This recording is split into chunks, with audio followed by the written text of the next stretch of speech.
Joining us now, our Tuesday regular from the Province and Post Media, Mr. Patrick Johnson. Hello, PJ. How are you? I'm good. Busy. Lots to talk about. Very, very busy. Very, very, very busy. 0-3-2 in preseason.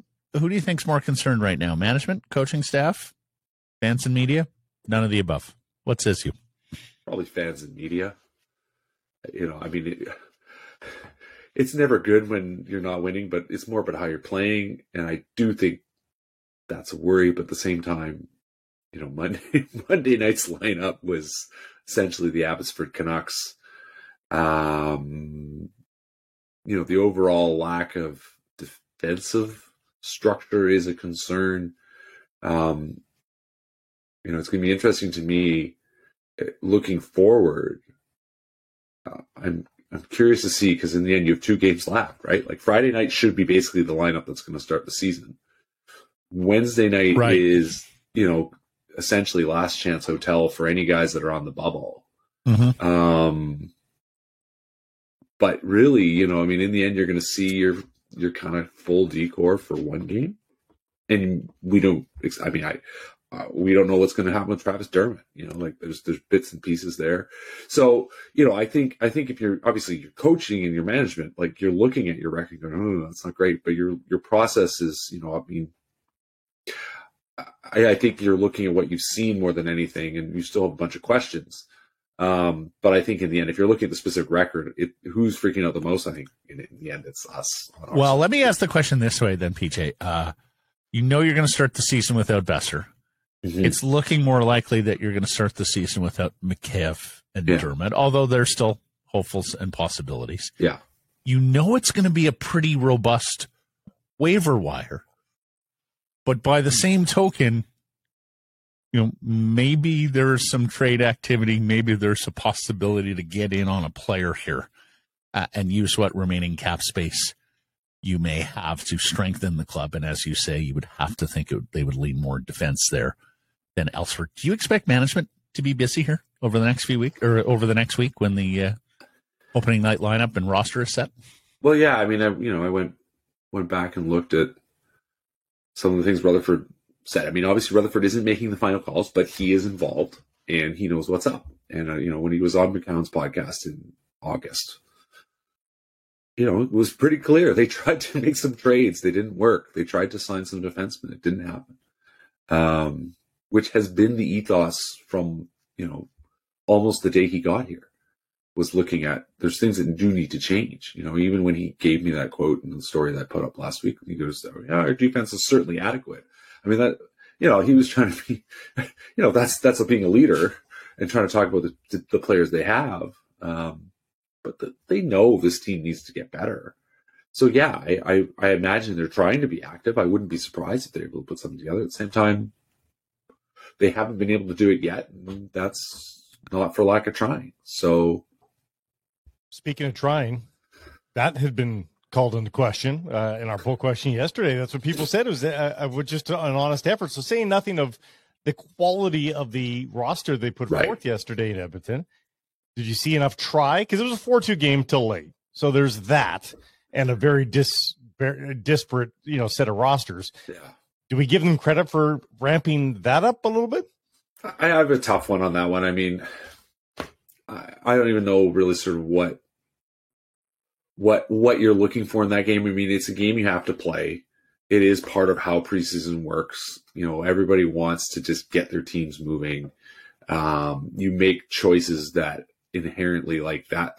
Setting a roster like that is a favor to Edmonton, basically saying, hey guys, we're giving you a practice game. We're not worried about this one. So I try not to over kind of rate those things. You do look at things like how hard are the veterans gone? What are they actually trying to get out of these games? That is one of those ones where, it would be nice to sidle up to a couple of guys and think, hey, how do we actually frame these from your perspective? How's the mood? How are you feeling? And we haven't been able to do that. So I'm hesitant to say that. If the team starts out 0-5 on its opening road trip, I think we certainly can look back and say, yeah, maybe they should have skated a little harder in preseason. But in the moment, I'm hesitant to sort of cast any sort of broad determinations on try or hustle. in the end, like I said, they haven't played defense very well. That's the thing that's been focused on me, and that's something the coach has been really mad about. And that's what I've been watching. That's what I've been focused on. Can they actually improve in that area? Let's ask you the Bodog poll question then before we move on to other topics. What's the most interesting Canucks camp battle? Is it the backup goaltender spot, the defense 4 through 6, or the fourth line? What says you? Or feel free to go off the board. I think it's probably. Oh, that's interesting. I want to say 4 through 6, but it's not really because it's kind of painted itself and it's an underwhelming group. I am interested to see if Rathbone can make a difference, as I've said before, but Rathbone alone isn't going to, cure what ails you.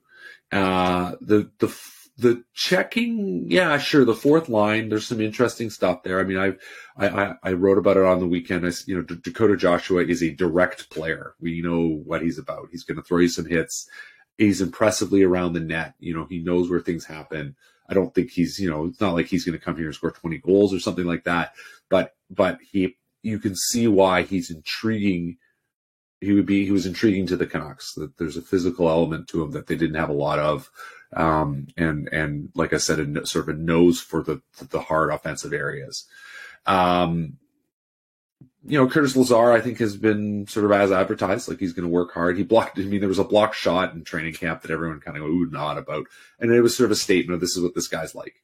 Jason Dickinson, we were Don't still. Get me started. Don't get me started. Right? Oh boy, Dickinson. We're still just like, what's going on there? We all agree.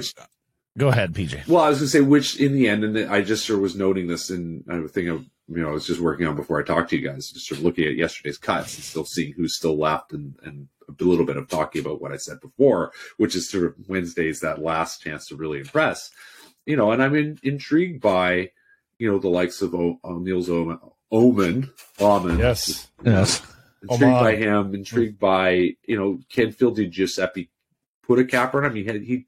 I liked some of the stuff we were seeing. You can tell he feels more comfortable. He should have made the team last year, didn't, and then had a very weird season. So a guy like that, can those guys really force themselves in the conversation? And of course, with the question, Besser, I think we're clearly going to start the season on IR. The question mark on Mikheyev, is there space? How much space is actually on this roster? Could some of these guys just stick for that sake? Yeah, I think that's the most interesting part because the forward group is going to be the strength of this team, and that fourth line. We haven't had an interesting fourth line here in some time, and potentially there could be an interesting one this year. Just one last question here in terms of how they set the opening lineup and roster. What do you expect they're going to do with Michael Ferland's contract at this stage? I mean, I get trying to move it. But it's uninsured, right? It's uninsured. It's actual money, right? Like that's the thing. Yeah. I will be impressed if they're actually able to find someone. Right. Well, you can always get somebody to trade it. You need to trade it. Yeah. So you need to trade it to a team that's basically flush with money and views it as such an LTI advantage that they're okay paying. Is it 3.5 in cash this year? Oh, it's 2.75. Yeah. So they're purchasing a second round pick for that much money. That's basically what that acquiring team would be doing. They're purchasing an asset, and I would be blown away if they can make that happen. And it'll probably be at too high a cost for the benefit that you end up getting. I'll add this to the equation. He's got a modified no trade, believe it or not. I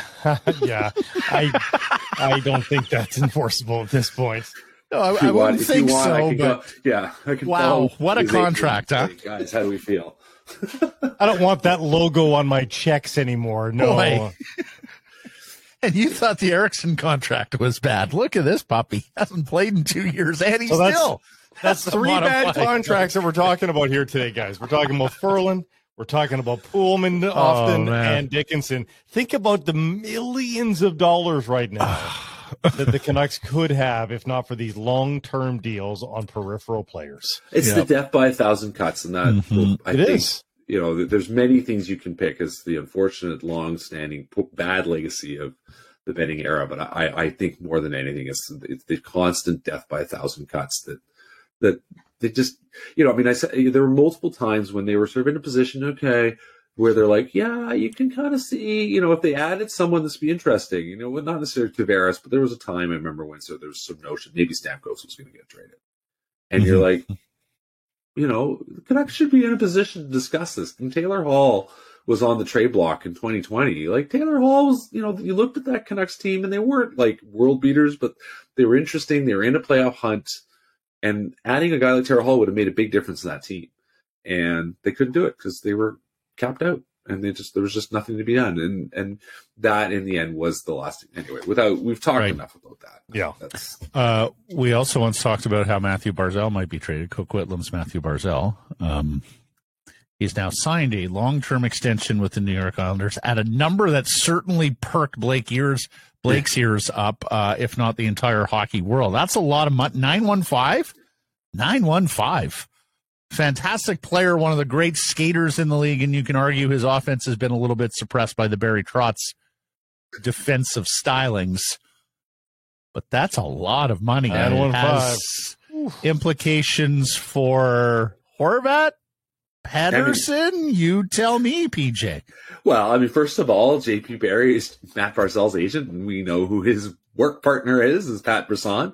So you have to, you know, you are better believe that every one of their clients were saying, oh, good, my agent is doing good work on my behalf by getting a contract for Matt Barzal like that. You know, as I said to someone else earlier on Twitter, like my caveats in comparing, because Barzal, obviously, there is perhaps a Horvat comparable in terms of production and goals. But my caveat is exactly what you just said, was that, you know, Matt Barzal was playing for a coach that literally didn't, you know, wouldn't let his players go into the offensive zone, right? So it's a miracle he's picked up 60 points. He's got an 85-point season, and there's not a world in which Bo Horvat gets to 85 points. And that's the thing. And that's the Couturier thing. I mean, Couturier has had some really high-end seasons, so the comparable of Horvat and Couturier is difficult. I mean, there's lots of things that Horvat does really well. He's great on faceoffs, which, and you know, especially on the power play, is really important. He's a guy that has, you know, essentially proven himself to be a guy that if you need a goal, he's going to go get it for you. But he's actually not a very good penalty killer. He's not sort of a two-way force. He's a handy second line center. And as I said last year, you know, at the trade deadline, I said, hey, I think a team would be smart to add him if they wanted to make him as their third center. Not that he's inherently a third line center, but like he's a guy that would add a lot to a contender in you know, in a playoff run. But I don't think he's comparable to Matt Burton. On potential, he's not comparable to Matt Barzal, but Barzal's also 2 years younger, right? Like, that's the other thing, is that there's, you know, that they're saying, you know, I mean, obviously it's a little bit of obviously it's a huge bet that he's going to get back to be the 85-point player he is. And that's why the comp for Pettersson is, I think, a little more obvious, because, you know, Pettersson hasn't hit the totals that Barzal has, but we all think he should be able to. Right. So immediately an 80-point season for Pettersson this year makes it almost an identical resume to Matthew Barzal. So, I mean, heaven forbid, and it would be more recency bias for Pettersson, because Barzal's 85-point year is 5 years ago. Right. So I mean, you could make the argument an 82-point season for Elias Pettersson means that he's worth more than this. Right? Yeah. And, you know, I mean, you know, inherently that's what the Canucks need and want from him anyway. But yeah, for his own bargaining position, that's exactly what he needs to do. That he, you know, he's being paid to be that player, and now he can prove it. And that's how the NHL works, is if you start proving yourself, you ratchet yourself up into a new contract tier, and he's going to point to Matt Barzal and be like, that's who I am. I've asked you this before. If he, let's go down the road. He has an 82-point year, Elias Pettersson. Who wants to sign next year? Pettersson? Canucks? Neither? Both? What's like the next, impetus? like going into his final year of his contract? Yeah. So the next summer, who wants to sign in the summer? Because Pettersson could say, "No, I'm going to put up a 90-point year, and I'm going to make $11 million." Yeah, I think in the end, to me, it's the Canucks. That was my instinct the moment you kind of put it forward. Is exactly that, because you know you're in a strong position to make a bet, and in as strong a position as any Canucks center, you know, outside of Henrik Sedin has ever had. You know, it's a different position from where Horvat is now. Although, you know, I think if Horvat were to put up a strong statistical season, he sets himself up really well for all the reasons I think we've accounted, because he's showing himself to be a player with something in him. You know, a bit like JT Miller did last year. I mean, we knew JT Miller was a good player. he showed potential to be a great player. And that was kind of the bet he's now making, or the Canucks are making, that he's going to continue to be that kind of player. But, Miller could have tried to say, well, I could still be a 100-point player. The Canucks are saying, I think that he's going to be an 80-point player. And, so Pettersson in the end, he's going to basically want to say, no, I can be this consistent scoring threat. And also, I think it comes down to, can he be the two-way player that that everyone believes rightly that he should be. And if he puts up a season like that, he's counting his money. He's doing great. Lastly, you've been following the Hockey Canada hearings this morning.